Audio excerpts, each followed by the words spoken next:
नमस्कार।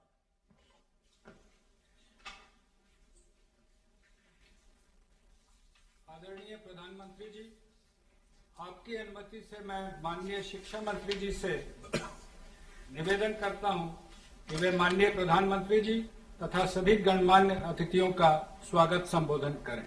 माननीय शिक्षा मंत्री। नमस्कार। आज की इस अत्यंत महत्वपूर्ण एवं गरिमापूर्ण समारोह में हमें मार्गदर्शन प्रदान करने हेतु उपस्थित देश की लोकप्रिय जननेता हमारे माननीय प्रधानमंत्री श्री नरेंद्र मोदी जी, राज्यों के माननीय राज्यपाल, राज्यों के सम्मानित मुख्यमंत्रीगण, केंद्र सरकार में मेरे साथी मंत्रीगण, राज्यों के शिक्षा मंत्री महोदयगण, विश्वविद्यालय के कुलपति तथा स्कूल एवं कॉलेज एवं अन्य संस्थानों के संस्थाध्यक्ष, मेरे प्रिय विद्यार्थियों एवं शिक्षकों, देवियों और सज्जनों, आप सभी को मेरा सादर अभिनंदन। Today is a momentous day in our history when we mark a year of the launch of one of the most landmark policy reforms in India, the New Education Policy 2020. When the world was at its peak of struggling to cope with the COVID-19 pandemic, our government came up with this transformative policy which will have profound, far-reaching impact on the educational landscape of the country, thereby reshaping the destiny of this nation, both in terms of its internal resilience, resources and strength, and its standing in the world. The importance of this document cannot be emphasized enough for its potential role in building a robust nation. The New Education Policy 2020 stands on the four pillars of quality, equity, access and affordability, themes that run through many of the reforms brought about by the visionary leadership of Prime Minister Shri Narendra Modi ji. Another significance of the New Education Policy 2020 is that it has come after one of the largest consultation processes in the history of the educational systems globally. This reflects the resolve and vision of our leadership to situate India at the top of the knowledge economy. As we celebrate Amrita Mahotsav, or 75 years of India's independence, the NEP will be the guiding philosophy that will nurture, inspire, influence and groom children who today fall between the age of 5 and 15 years. The same category of impressionable and valuable human resource will be the peak of productive age of between 30 and 40 years when the India hits the mark of 100 years of independence, or Azadi 100. New Education Policy 2020 prepares this age group as global citizens who exhibit the keen disposition to shoulder collective responsibilities in the face of natural disasters or finding solutions for issues that confront humanity as a whole, solutions that cut across boundaries of culture. The resilience and survival of civilization is a direct consequence of the clarity of thought and its possible people. New education policy prepares our youth to be the flag bearers of a global community which bases itself on scientific thought, critical thinking and humanism. This is the PM Modi's vision and government's mission that we will try to best of our capabilities to implement in letter and spirit. I also take this opportunity to express my sincere gratitude to Dr. Kasturi Rangan and the team of superior intellectuals and academics who drafted this landmark document. I again thank Honorable Prime Minister Modi ji for his presence today and his persistent guidance to the education sector. Sir, I welcome you to this program. Thank you. धन्यवाद sir. आदरणीय प्रधानमंत्री महोदय, आपकी अनुमति से राष्ट्रीय शिक्षा नीति के अंतर्गत अब तक की उपलब्धियों पर एक लघु फिल्म प्रस्तुत है।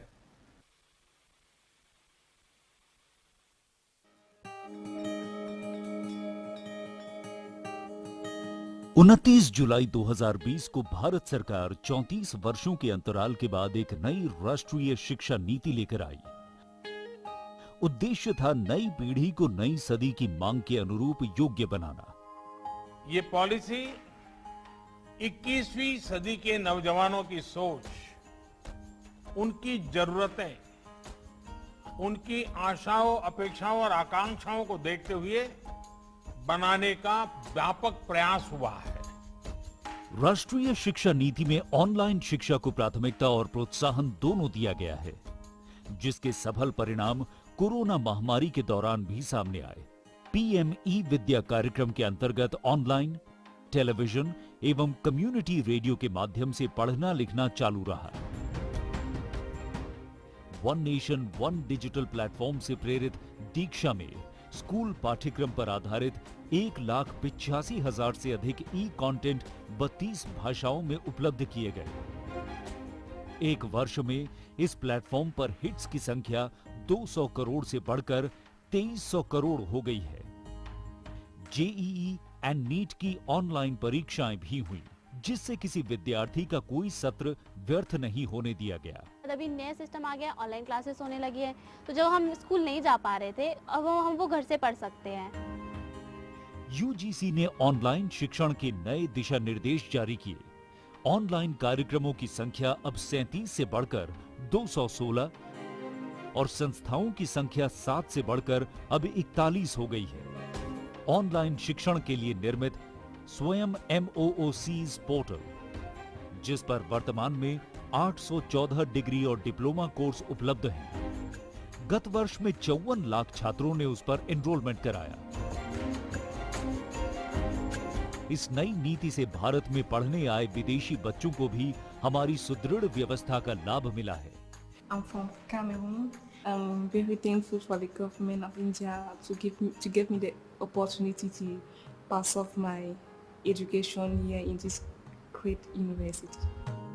एक तरफ निष्ठा के अंतर्गत लगभग 24 लाख प्रारंभिक स्तर के शिक्षकों को प्रशिक्षित किया गया है, तो गत एक वर्ष में स्किल डेवलपमेंट मंत्रालय द्वारा 1 लाख स्वास्थ्य कर्मचारियों को भी प्रशिक्षित किया। राष्ट्रीय शिक्षा नीति के अंतर्गत सार्थक की रचना हुई, जो स्कूली शिक्षा में राष्ट्रीय शिक्षा नीति के सुचारू क्रियान्वयन के लिए एक कॉम्प्रिहेंसिव एक्शन प्लान है। इसी नीति द्वारा राष्ट्रीय अभियान निपुण भारत की भी शुरुआत की गई, जिसका लक्ष्य बच्चों को समझ के साथ पढ़ने और बुनियादी गणना की क्षमता को खेल खेल में विकसित करना है। स्कूल बैग के वजन और होमवर्क को कम करने के लिए दिशा निर्देश दिए गए और बच्चों के मानसिक स्वास्थ्य और तनाव से संबंधित समस्याओं का समाधान करने के लिए मनोदर्पण पोर्टल और हेल्पलाइन नंबर भी लॉन्च किया गया है। राष्ट्रीय शिक्षा नीति में कक्षा 6 से ही coding, data science, financial literacy और हैंडीक्राफ्ट के वोकेशनल कोर्सेज को भी शामिल किया गया है और कक्षा 10वीं और 12वीं के लिए सीबीएसई द्वारा कॉम्पिटेंसी बेस्ड एग्जाम्स की चरणबद्ध तरीके से शुरुआत की गई है। गत एक वर्ष में उच्च शिक्षा संस्थाओं ने कोविड संबंधी अनेकों शोध अनुसंधान किए और हमारे कई संस्थानों की ग्लोबल रैंकिंग में सुधार हुआ है। एक तरफ जहां राष्ट्रीय शिक्षा नीति भारत के शिक्षार्थियों को विश्व से जोड़ती है, तो वहीं दूसरी तरफ उनमें एक भारत श्रेष्ठ भारत की अवधारणा को भी सशक्त करती है, नए भारत की आत्मा को प्राथमिकता देती और हमारी युवाओं को 21वीं सदी में अपनी पहचान बनाने के लिए तैयार कर रही है नई शिक्षा नीति।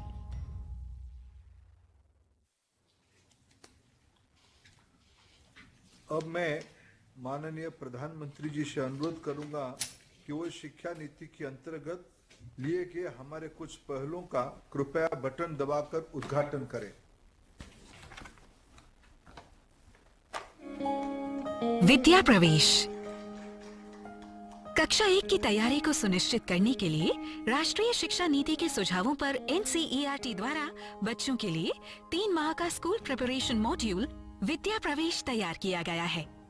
इस पाठ्यक्रम में अक्षर, ध्वनि, शब्द, रंग, आकार और संख्या सीखने के लिए रोचक गतिविधियां हैं। इसके द्वारा बच्चों की पूर्व साक्षरता, पूर्व गणना और सामाजिक कौशल का विकास होगा। विद्या प्रवेश का लक्ष्य है शिक्षा के प्रारंभ से ही आधारशिला को मजबूत करना, ताकि सब समान रूप से समझ सकें, पढ़ सकें और बढ़ सकें। Indian sign language. पहचान कर मेरी सीमाएं और सामर्थ्य। किताब और अधिगम सामग्री अब उपलब्ध है भारतीय भाषाओं के समक्ष, भारतीय सांकेतिक भाषा में भी। सभी विद्यार्थियों और शिक्षकों के लिए ISLRTC, NIOS और NCERT ने कक्षा 1 से 12 तक के 1200 से भी ज्यादा शैक्षिक वीडियो कार्यक्रमों को भारतीय सांकेतिक भाषा में बनाया है, जो दीक्षा मंच पर उपलब्ध हैं। अब मैं हूँ सबके साथ और सब है मेरे साथ। निष्ठा 2.0 दुनिया का सबसे बड़ा शिक्षक प्रशिक्षण कार्यक्रम, ताकि शिक्षक बच्चों की प्रतिभा को परखकर विकसित कर सकें। प्राथमिक स्तर पर शिक्षकों के प्रशिक्षण के बाद अब निष्ठा अपने नवनिर्मित 68 मॉड्यूल द्वारा माध्यमिक स्तर के 10 लाख शिक्षकों को प्रशिक्षित करने के लिए तैयार और प्रतिबद्ध है। निष्ठा 2.0 स्कूल प्रमुखों और शिक्षकों की समग्र प्रगति को सुनिश्चित करने हेतु राष्ट्रीय पहल। सफल structured assessment for analysing learning. CBSE के 25,000 स्कूल्स के ग्रेड 3, 5 और 8 के 50 लाख बच्चों के लिए तैयार किया गया है। इस कॉम्पिटेंसी बेस्ड असेसमेंट सफल में बच्चों का core concepts, application based questions, high order thinking skills द्वारा आकलन किया जाएगा। आर्टिफिशियल इंटेलिजेंस नई दुनिया का एक ईंधन है। भारत की AI रणनीति AI फॉर ऑल की सोच पर बनाई गई है। भारत सरकार की शिक्षा मंत्रालय द्वारा 2020 में जारी की गई राष्ट्रीय शिक्षा नीति भारत को सही मायने में AI रेडी बनाने के लिए AI स्किल्स के महत्व की पुष्टि करती है। भारतीय शिक्षा मंत्रालय, केंद्रीय माध्यमिक शिक्षा बोर्ड और इंटेल इंडिया आपके लिए लाए हैं AI फॉर ऑल। इस कार्यक्रम को लगभग 4 घंटों में पूरा किया जा सकता है और ये 11 भारतीय भाषाओं में उपलब्ध है और दृष्टिबाधित लोगों के लिए भी उपलब्ध है। दृष्टिबाधित लोगों के लिए भी उपलब्ध है।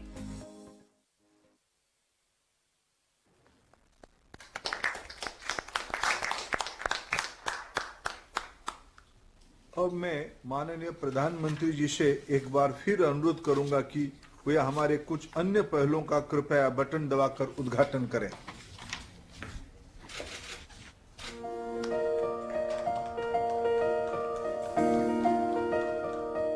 Academic Bank of Credit, academic flexibility, multidisciplinary, distributed teaching learning and multiple entry and multiple exit के सिद्धांतों पर आधारित क्रेडिट को डिजिटल से संकलित और ट्रांसफर करने की एक व्यवस्था है, जिसके लिए UGC द्वारा रेगुलेशंस जारी किए गए हैं।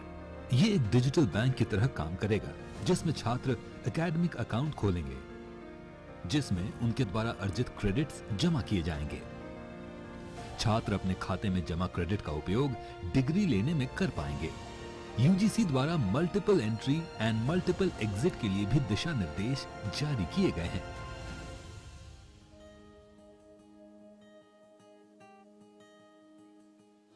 नई शिक्षा नीति का उद्देश्य छात्रों के समग्र विकास को सुनिश्चित करना है। AICTE ने 11 क्षेत्रीय भाषाओं में अनुवाद के लिए artificial intelligence based software develop किया है। शिक्षा को सभी की पहुंच में लाने के लिए इस सॉफ्टवेयर के माध्यम से क्षेत्रीय भाषाओं में पाठ्यक्रम तैयार किए गए हैं। Internationalization of higher education. भारतीय और विदेशी उच्च शिक्षण संस्थानों के बीच परस्पर सहयोग बढ़े। इसके लिए UGC ने क्रेडिट ट्रांसफर के साथ उच्च शिक्षण संस्थानों के बीच ट्विनिंग व्यवस्था के लिए दिशा निर्देश तैयार किए हैं। इससे जहां हमारे छात्रों को ग्लोबल स्तर की शिक्षा का लाभ मिलेगा, वहीं विदेशी छात्रों के आने से विश्व पटल पर हमारी संस्थाओं की साख बढ़ेगी। NDEAR national digital education architecture, digital first की सोच पर आधारित शिक्षा का सबसे बड़ा डिजिटल इंफ्रास्ट्रक्चर होगा। ये ओपन सोर्स और ओपन स्टैंडर्ड पर आधारित होगा, ताकि राज्य, केंद्र शासित प्रदेश, प्राइवेट एंटरप्रेन्योर्स इस इंफ्रास्ट्रक्चर का इस्तेमाल करके innovative future ready education solution बनाएंगे। ये एक ऐसा डिजिटल इंफ्रास्ट्रक्चर है जहां टीचिंग, लर्निंग, प्लानिंग और गवर्नेंस को एक साथ जोड़ा जाएगा, जिसका लाभ देश के हर स्कूल से लेकर कॉलेज के विद्यार्थी, शिक्षक समुदाय और अभिभावक ले सकेंगे। डिजिटल भारत में शिक्षा पर सबका समान अधिकार हो, इस दिशा में क्रांतिकारी प्रयास है एनडीएर, स्कूल शिक्षा विभाग तथा आईटी मंत्रालय द्वारा तैयार किया गया national digital education architecture. National educational technology forum शिक्षा के विभिन्न आयामों में टेक्नोलॉजी के इस्तेमाल के लिए एक राष्ट्रीय मंच का निर्माण है। एनईटीएफ प्रशासन, शिक्षण, मूल्यांकन, नियोजन आदि आयामों में टेक्नोलॉजी के उपयोग पर केंद्रीय एवं राज्य सरकार को परामर्श देगा। एनईटीएफ शिक्षा के क्षेत्र में artificial intelligence, machine learning, blockchain technology और अन्य प्रकार के सॉफ्टवेयर द्वारा केजी से पीजी तक शिक्षण और सीखने के तरीके में रचनात्मक बदलाव लाएगा, ताकि देश 21वीं सदी में वर्ल्ड एजुकेशन लीडर के रूप में छलांग लगा सके।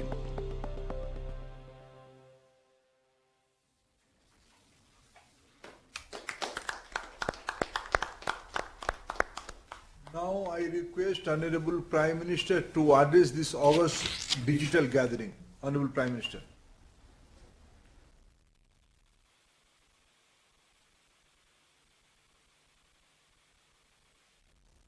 नमस्कार। कार्यक्रम में मेरे साथ जुड़ रहे कैबिनेट के मेरे सभी सहयोगीगण, राज्यों के माननीय राज्यपाल, सभी सम्मानित मुख्यमंत्री, उप मुख्यमंत्री, राज्य सरकारों के मंत्रीगण, उपस्थित शिक्षाविद, अध्यापकगण, सभी अभिभावक और मेरे प्रिय युवा साथियों, नई राष्ट्रीय शिक्षा नीति को 1 साल पूरा होने पर सभी देशवासियों और विशेषकर सभी विद्यार्थियों को बहुत बहुत शुभकामनाएं।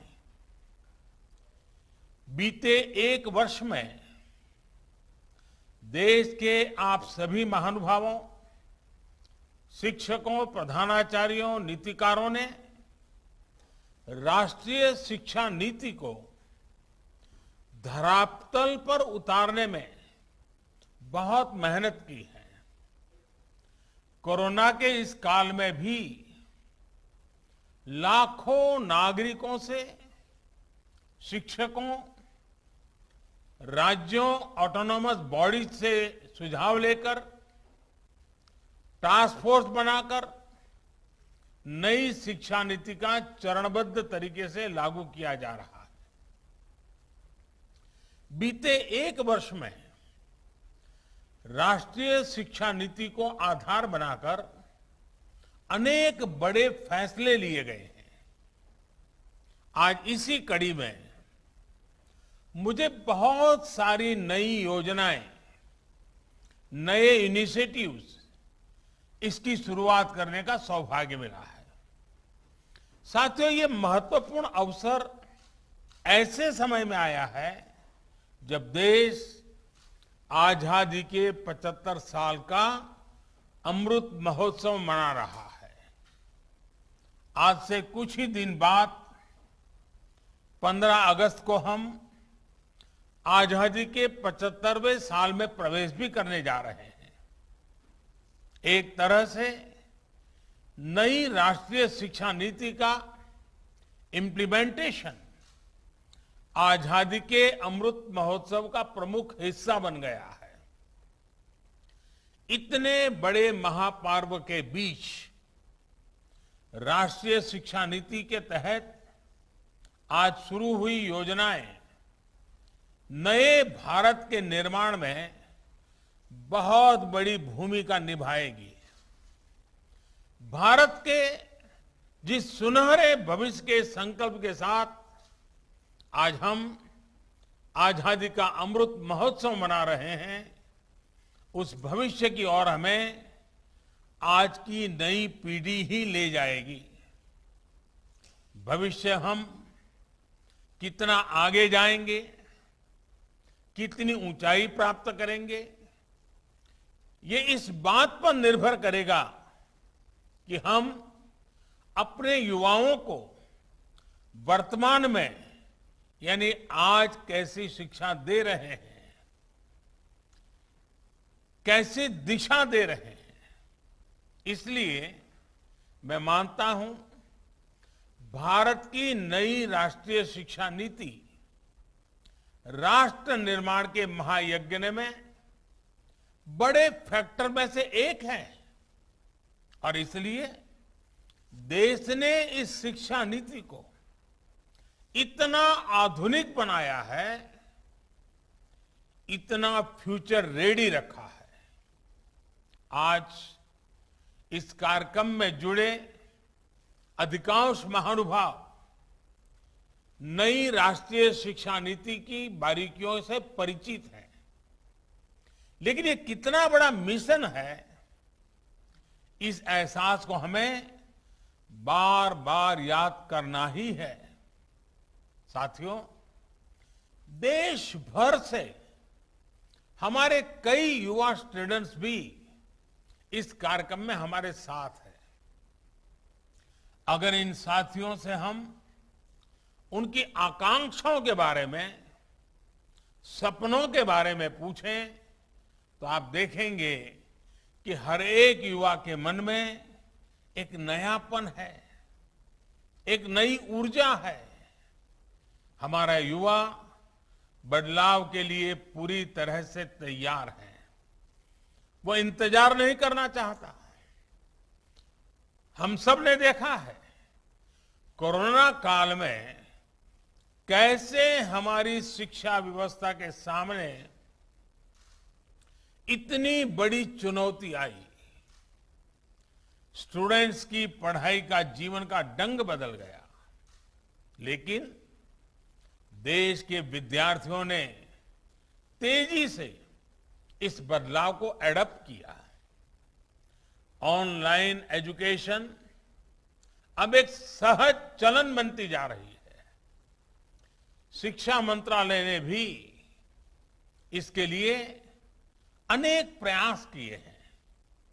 मंत्रालय ने दीक्षा प्लेटफॉर्म शुरू किया, स्वयं पोर्टल पर पाठ्यक्रम शुरू किए।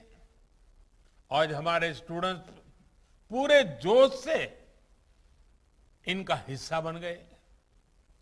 दीक्षा पोर्टल पर मुझे बताया गया कि पिछले एक साल में 2300 करोड़ से ज्यादा हिट होना ये बताता है कि ये कितना उपयोगी प्रयास रहा है। आज भी इसमें हर दिन करीब 5 करोड़ हिट हो रहे हैं। साथियों, 21वीं सदी का आज का युवा अपनी व्यवस्थाएं, अपनी दुनिया खुद अपने हिसाब से बनाना चाहता है। इसलिए उसे एक्सपोजर चाहिए, उसे पुराने बंधनों, पिंजरों से मुक्ति चाहिए। आप देखिए, आज छोटे छोटे गांवों से, कस्बों से निकलने वाले युवा कैसे कैसे कमाल कर रहे हैं। इन्हीं दूर दराज इलाकों और सामान्य परिवारों से आने वाले युवा आज टोक्यो ओलंपिक्स में देश का झंडा बुलंद कर रहे हैं, भारत को नई पहचान दे रहे हैं। ऐसे ही करोड़ों युवा आज अलग अलग क्षेत्रों में असाधारण काम कर रहे हैं, असाधारण लक्ष्यों की नींव रख रहे हैं। कोई कला और संस्कृति के क्षेत्र में पुरातन और आधुनिक के फ्यूजन से नई विधाओं को जन्म दे रहा है। कोई रोबोटिक्स के क्षेत्र में कभी साईफाई मानी जाने वाली कल्पनाओं को हकीकत में बदल रहा है। कोई आर्टिफिशियल इंटेलिजेंस के क्षेत्र में मानवीय क्षमताओं को नई ऊंचाई दे रहा है। तो कोई मशीन लर्निंग में नए माइलस्टोन्स की तैयारी कर रहा है। यानी हर क्षेत्र में भारत के युवा अपना परचम लहराने के लिए आगे बढ़ रहे हैं। यही युवा भारत के स्टार्टअप इकोसिस्टम को रिवॉल्यूशनलाइज कर रहे हैं। इंडस्ट्री 4.0 में भारत के नेतृत्व को तैयार कर रहे हैं और डिजिटल इंडिया को नई गति दे रहे हैं। आप कल्पना करिए, इस युवा पीढ़ी को जब इनके सपनों के अनुरूप वातावरण मिलेगा तो इतनी शक्ति कितनी ज्यादा बढ़ जाएगी।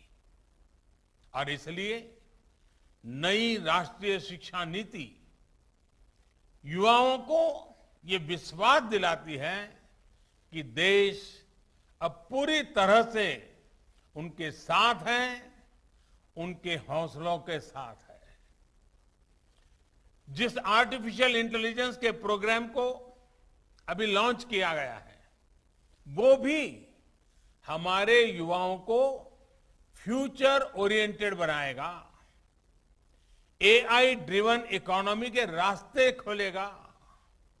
शिक्षा में ये डिजिटल रिवॉल्यूशन पूरे देश में एक साथ आए, गांव शहर सब समान रूप से डिजिटल लर्निंग से जुड़े, इसका भी ख्याल रखा गया है।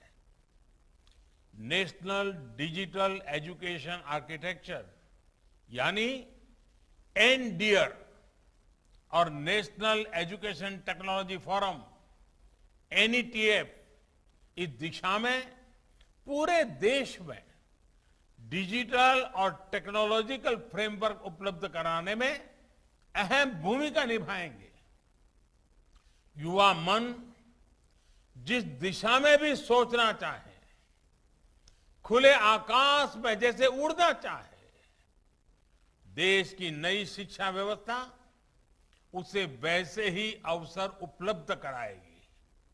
साथियों, बीते एक वर्ष में आपने भी ये महसूस किया होगा कि राष्ट्रीय शिक्षा नीति को किसी भी तरह के दबाव से मुक्त रखा गया है। जो ओपननेस पॉलिसी के लेवल पे है, वही ओपननेस स्टूडेंट्स को मिल रहे विकल्पों में भी है।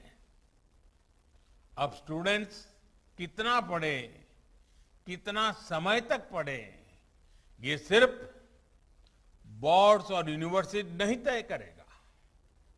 इस फैसले में स्टूडेंट्स की भी सहभागिता होगी। मल्टीपल एंट्री एंड एग्जिट की जो व्यवस्था आज शुरू हुई है, इसने स्टूडेंट्स को एक ही क्लास और एक ही कोर्स में जकड़े रहने की मजबूरी से मुक्त कर दिया है। आधुनिक टेक्नोलॉजी पर आधारित एकेडमिक बैंक ऑफ क्रेडिट, इस सिस्टम से इस दिशा में स्टूडेंट्स के लिए रिवॉल्यूशनरी चेंज आने वाला है। अब हर युवा अपनी रुचि में, अपनी सुविधा से कभी भी एक स्ट्रीम को चूज कर सकता है, छोड़ सकता है। अब कोई कोर्स सेलेक्ट करते समय ये डर भी नहीं रहेगा कि अगर हमारे डिसीजन गलत हो गया तो क्या होगा।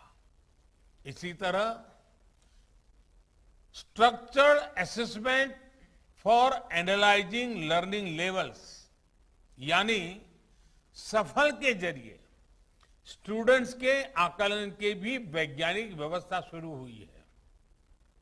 ये व्यवस्था आने वाले समय में स्टूडेंट्स को परीक्षा के डर से भी मुक्ति दिलाएगी। ये डर जब युवा मन से निकलेगा तो नए नए स्किल लेने का साहस और नए नए इनोवेशंस का नया दौर शुरू होगा, संभावनाएं असीम विस्तार होगी। इसलिए मैं फिर कहूंगा कि आज नई राष्ट्रीय शिक्षा नीति के तहत जो ये नए कार्यक्रम शुरू हैं, उनमें भारत का भाग्य बदलने का सामर्थ्य है। साथियों, हमने आपने दशकों से ये माहौल देखा है। जब समझा जाता था कि अच्छी पढ़ाई करने के लिए विदेशी जाना होगा, लेकिन अच्छी पढ़ाई के लिए विदेशों से स्टूडेंट्स भारत आए, बेस्ट इंस्टीट्यूशंस भारत आए, ये अब हम देखने जा रहे हैं। ये जानकारी बहुत उत्साह बढ़ाने वाली है कि देश की 150 से ज्यादा यूनिवर्सिटीज में ऑफिस ऑफ इंटरनेशनल अफेयर्स स्थापित किए जा चुके हैं। भारत के हायर एजुकेशन इंस्टीट्यूट्स अंतर्राष्ट्रीय स्तर पर रिसर्च और एकेडमिक में और आगे बढ़े, इसके लिए आज नई गाइडलाइंस भी जारी की गई है। साथियों, आज बन रही संभावनाओं को साकार करने के लिए हमारे युवाओं को दुनिया से एक कदम आगे होना पड़ेगा। एक कदम आगे का सोचना ही पड़ेगा। हेल्थ हो, डिफेंस हो, इंफ्रास्ट्रक्चर हो, टेक्नोलॉजी हो, देश को हर दिशा में समर्थ और आत्मनिर्भर होना होगा। आत्मनिर्भर भारत का ये रास्ता स्किल डेवलपमेंट और टेक्नोलॉजी से होकर जाता है, जिस पर एनईपी में विशेष ध्यान दिया गया है। मुझे खुशी है कि बीते एक साल में 1200 से ज्यादा उच्च शिक्षा संस्थानों में स्किल डेवलपमेंट से जुड़े सैकड़ों नए कोर्सेज को मंजूरी दी गई है। साथियों, शिक्षा के विषय में पूज्य बापू महात्मा गांधी कहा करते थे, राष्ट्रीय शिक्षा को सच्चे अर्थों में राष्ट्रीय होने के लिए राष्ट्रीय परिस्थितियों को रिफ्लेक्ट करना चाहिए।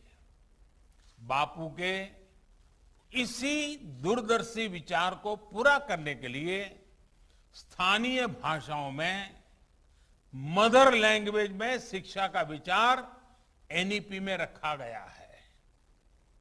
अब हायर एजुकेशन में मीडियम ऑफ इंस्ट्रक्शन के इसके लिए स्थानीय भाषाओं में भी एक विकल्प होगी। मुझे खुशी है कि 8 राज्यों के 14 इंजीनियरिंग कॉलेज 5 भारतीय भाषाएं हिंदी, तमिल, तेलुगु, मराठी और बांग्ला में इंजीनियरिंग की पढ़ाई शुरू करने जा रहे हैं। इंजीनियरिंग के कोर्स का 11 भारतीय भाषाओं में ट्रांसलेशन के लिए एक टूल भी डेवलप किया जा चुका है। क्षेत्रीय भाषा में अपनी पढ़ाई शुरू करने जा रहे छात्र छात्राओं को मैं विशेष बधाई देना चाहता हूं। इसका सबसे बड़ा लाभ देश के गरीब वर्ग को, गांव कस्बों में रहने वाले मध्यम वर्ग के स्टूडेंट्स को, दलित, पिछड़े और आदिवासी भाई बहनों को होगा। इन्हीं परिवारों से आने वाले बच्चों को सबसे ज्यादा लैंग्वेज डिवाइड का सामना करना पड़ता था। सबसे ज्यादा नुकसान इन्हीं परिवार के होनहार बच्चों को उठाना पड़ता था।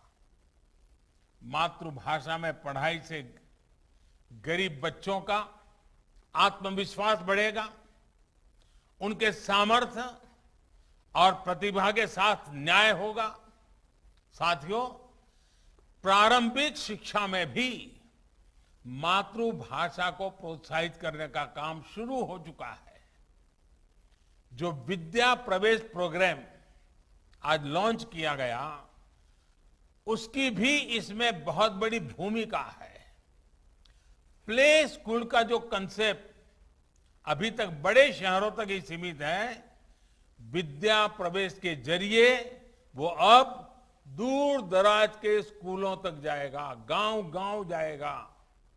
ये प्रोग्राम आने वाले समय में यूनिवर्सल प्रोग्राम के तौर पर लागू होगा और राज्य भी अपनी अपनी जरूरत के हिसाब से इसे लागू करेंगे। यानी देश के किसी भी हिस्से में बच्चा अमीर का हो या गरीब का हो, उसकी पढ़ाई खेलते और हंसते हुए ही होगी, आसानी से होगी। इस दिशा का ये प्रयास है और जब शुरुआत मुस्कान के साथ होगी तो आगे सफलता का मार्ग भी आसानी से ही पूरा होगा। साथियों, आज एक और काम हुआ है जो मेरे हृदय के बहुत करीब है, बहुत संवेदनशील है। आज देश में 3 लाख से ज्यादा बच्चे ऐसे हैं जिनको शिक्षा के लिए सांकेतिक भाषा की आवश्यकता पड़ती है। इसे समझते हुए भारतीय साइन लैंग्वेज को पहली बार एक भाषा विषय यानी एक सब्जेक्ट का दर्जा प्रदान किया गया है। अब छात्र इसे एक भाषा के तौर पर भी पढ़ पाएंगे। इससे भारतीय साइन लैंग्वेज को बहुत बढ़ावा मिलेगा, हमारे दिव्यांग साथियों को बहुत मदद मिलेगी। साथियों, आप भी जानते हैं कि किसी भी स्टूडेंट की पूरी पढ़ाई में उसके जीवन में बड़ी प्रेरणा उसके अध्यापक होते हैं। और हमारे यहां तो कहा गया है, गुरौ न प्राप्यते यत् यत् तत् न अन्य अत्रापि लभ्यते। अर्थात जो गुरु से प्राप्त नहीं हो सकता वो कहीं प्राप्त नहीं हो सकता। यानी ऐसा कुछ भी नहीं है जो एक अच्छा गुरु, अच्छा शिक्षक मिलने के बाद दुर्लभ हो। इसलिए राष्ट्रीय शिक्षा नीति के फॉर्मुलेशन से लेकर इंप्लीमेंटेशन तक हर स्टेज पर हमारे शिक्षक सक्रिय रूप से इस अभियान का हिस्सा है। आज लॉन्च हुआ निष्ठा 2.0, ये प्रोग्राम भी इस दिशा में एक अहम भूमिका निभाएगा। इस प्रोग्राम के जरिए देश के शिक्षकों को आधुनिक जरूरतों के हिसाब से ट्रेनिंग भी मिलेगी और वो अपने सुझाव भी विभाग को दे पाएंगे। मेरा आप सभी शिक्षकों से, एकेडमिशियन से अनुरोध है कि इन प्रयासों में बढ़ चढ़ करके हिस्सा लीजिए, अधिक से अधिक योगदान दीजिए। आप सभी शिक्षा के क्षेत्र में इतना अनुभव रखते हैं, व्यापक अनुभव के धारक है, इसलिए जब आप प्रयास करेंगे तो आपके प्रयास राष्ट्र को बहुत आगे लेकर जाएंगे। मैं मानता हूं कि इस कालखंड में हम जिस भी भूमिका में हैं, हम सौभाग्यशाली हैं कि हम इतने बड़े बदलावों के गवाह बन रहे हैं, इन बदलावों में सक्रिय भूमिका निभा रहे हैं। आपके जीवन में ये स्वर्णिम अवसर आया है कि आप देश के भविष्य का निर्माण करेंगे, भविष्य की रूपरेखा अपने हाथों में खींचेंगे।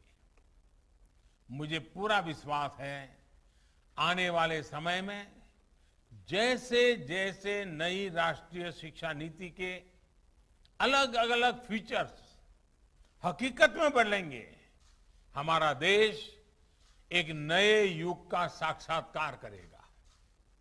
जैसे जैसे हम अपनी युवा पीढ़ी को एक आधुनिक और राष्ट्रीय शिक्षा व्यवस्था से जोड़ते जाएंगे, देश आजादी के अमृत संकल्पों को हासिल करता जाएगा। इन्हीं शुभकामनाओं के साथ मैं अपनी बात समाप्त करता हूं। आप सब स्वस्थ रहें और नई ऊर्जा के साथ आगे बढ़ते रहें। बहुत बहुत धन्यवाद।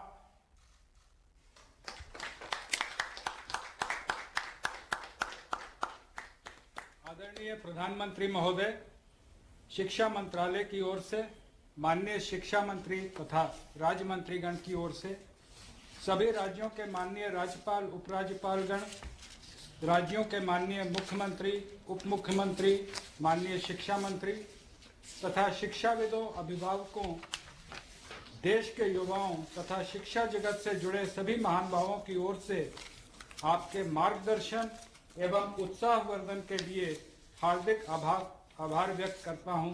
धन्यवाद। जय हिंद।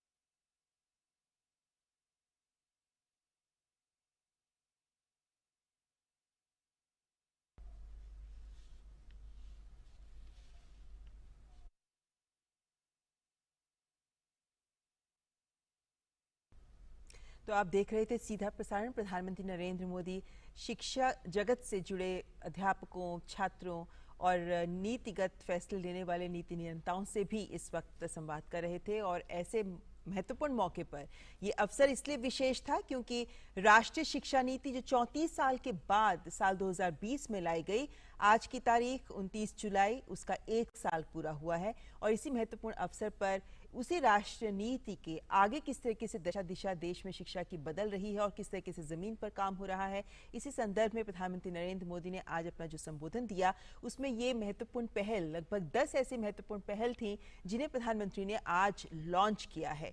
क्योंकि राष्ट्रीय शिक्षा नीति जो 2020 में आई वो देश की शिक्षा व्यवस्था में एक आमूलचूल परिवर्तन और एक नई भविष्य की सोच के साथ इस नीति को आगे लाया गया है। और ऐसे में आज प्रधानमंत्री ने जो 10 पहल लॉन्च की हैं उनके ऊपर प्रधानमंत्री नरेंद्र मोदी ने यह भी स्पष्ट किया है कि राष्ट्रीय शिक्षा नीति ये इस बात का विश्वास दिखाती है कि आने वाले भविष्य के लिए हम अपने युवाओं को एक अनुकूल माहौल देने को तैयार हैं और दे रहे हैं, जिसके आधार पर उनकी क्षमताओं में भी काफी विकास हो सकता है और वो देश निर्माण में, न्यू इंडिया में, आजादी के अमृत महोत्सव में अपना अहम योगदान दे सकते हैं। तो एक जिम्मेदारी जो सरकार को उठानी है, वो जिम्मेदारी सरकार उठाते हुए वो तमाम कदम उठा रही है, फैसले उठा रही है, जहां केजी से लेकर पीजी तक, यानी जब पहली कक्षा में छात्र जब शिक्षा में कदम रखता है तब से लेकर जब उसकी शिक्षा पूरी होती है, हर स्तर पर उसे अनुकूल माहौल मिले, आधुनिक तकनीक मिले, बेहतरीन अनुसंधान के अवसर मिले, हर तरीके से सहयोग मिले,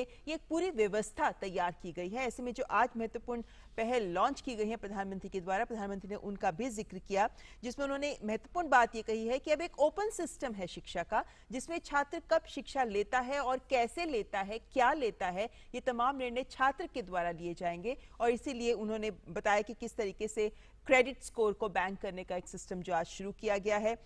पीएम ने एक और महत्वपूर्ण बात कही है कि 1200 से ज्यादा शिक्षण संस्थान ऐसे हैं जहां नए कौशल से जुड़े कोर्सेज को पहले ही मंजूरी दी जा चुकी है, यानी शिक्षा के साथ कौशल विकास को जोड़कर केंद्र सरकार युवाओं के विकास के रास्ते प्रशस्त कर रही है।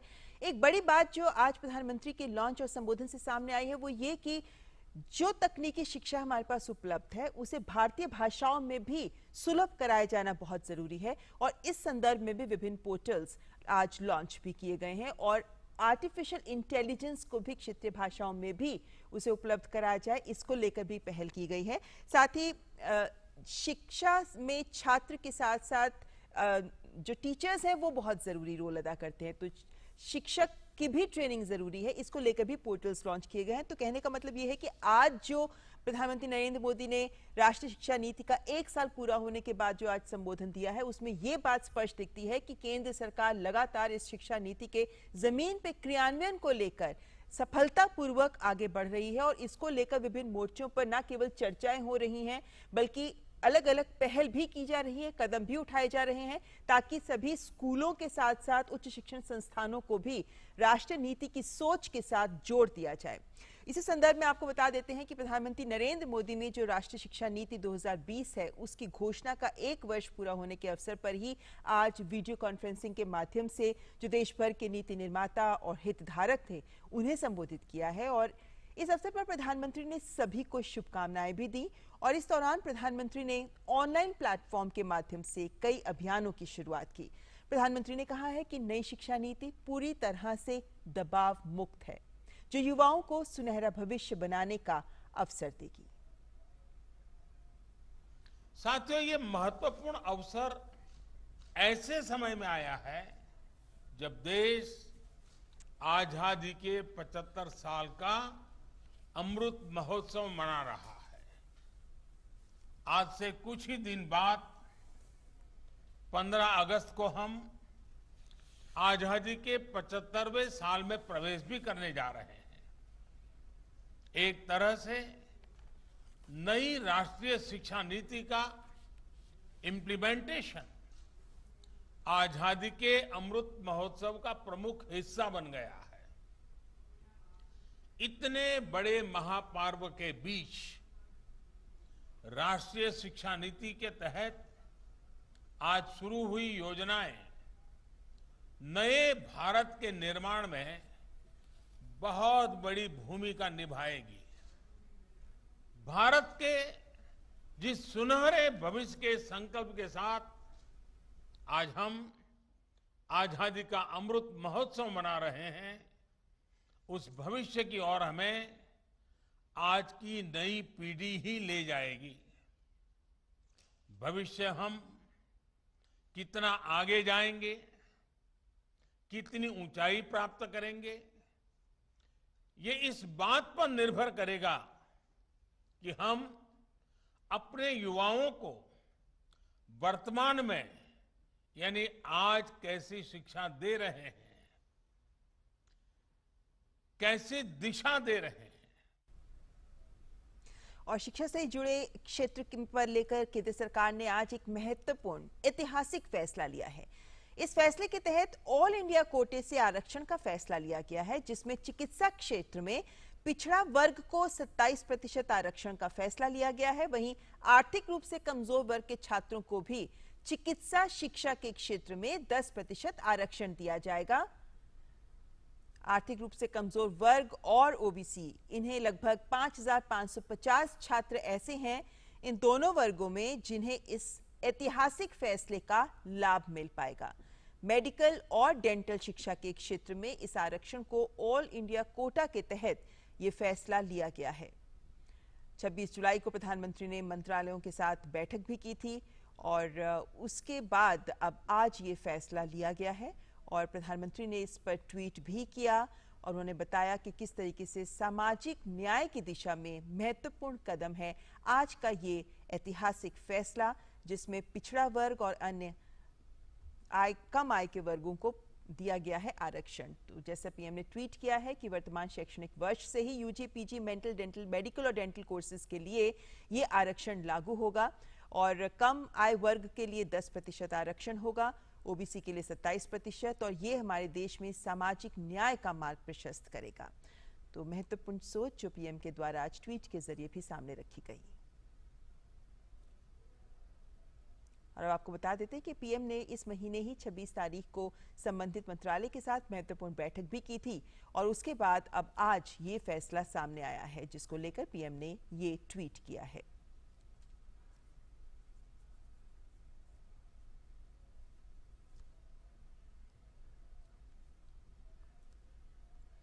देश में सामाजिक न्याय का नया प्रतिमान बनाएगा सरकार का ये ऐतिहासिक फैसला।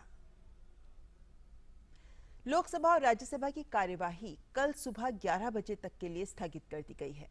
इससे पहले आज लोकसभा में भारतीय विमानपत्तन आर्थिक विनियामक प्राधिकरण संशोधन विधेयक पारित हो गया। नारेबाजी के बीच नागरिक उड्डयन मंत्री ज्योतिरादित्य सिंधिया ने इस विधेयक को पेश किया। इसके अलावा अंतर्देशीय पोत विधेयक को भी सरकार ने पारित करा लिया। इसे जहाजरानी मंत्री सर्बानंद सोनोवाल ने पेश किया था। और राज्यसभा में वित्त मंत्री निर्मला सीतारमण फैक्टर विनियमन संशोधन विधेयक 2021 को चर्चा और पारित कराने के लिए रखा। ये विधेयक 2 दिन पहले लोकसभा से पारित हो चुका है। वित्त मंत्री ने कहा कि इससे छोटी इकाइयों को लाभ मिलेगा और उन्हें बाजार में अपने उत्पाद बेचने में मदद मिलेगी। इसके अलावा राज्यसभा में कृषि कल्याण मंत्री नरेंद्र सिंह तोमर ने कोकोनट डेवलपमेंट बोर्ड में संशोधन करने के लिए विधेयक पेश किया। और विदेश मंत्री डॉक्टर एस जयशंकर ने राज्यसभा में भारत अमेरिका संबंध पर पूछे गए सवाल के जवाब में कहा कि क्वाड को लेकर भारत सरकार की स्थिति स्पष्ट है और किसी भी बात की चिंता करने की जरूरत नहीं है। When it comes to our relations with the United States, when it comes to Quad, when it comes to Indo-Pacific, these are all our national choices which serve our national interests. We look at Quad as a platform where 4 countries have come together for the good of the world who are discussing a range of issues, from making and providing vaccines, to education, to connectivity, to maritime security. So we are very clear what the Quad is. I don't think any narrative that is not based on reality, which seeks to distort what is happening there, will ever gain traction. So I'm very confident that the real objective view of Quad, which is the one we have put forward, will be accepted by the world. और विदेश मंत्री ने प्रश्नकाल में अफगानिस्तान पर पूछे गए सवाल पर कहा कि भारत अफगानिस्तान में किसी भी तरीके के सैन्य समाधान को स्वीकार नहीं करता। अफगानिस्तान की स्थिति का हल सैन्य कार्रवाई से नहीं निकल सकता। उन्होंने बातचीत के जरिए राजनीतिक हल निकालने पर जोर दिया है। We had a very detailed discussion on Afghanistan. I articulated our position at a press conference that I jointly held with the visiting Secretary of State. We were very clear that there must be a negotiated political settlement in Afghanistan, that there cannot be a military solution, there cannot be a takeover by use of force in Afghanistan. और साथ ही विदेश मंत्री ने कहा कि अफगानिस्तान में राजनीतिक स्थिरता को लेकर बातचीत पर भारत अंतर्राष्ट्रीय समुदाय के साथ मिलकर काम कर रहा है। साथ ही उन्होंने कहा कि बलपूर्वक किए गए समाधान को स्वीकार नहीं किया जाएगा। We will work with the international community to ensure that negotiations, political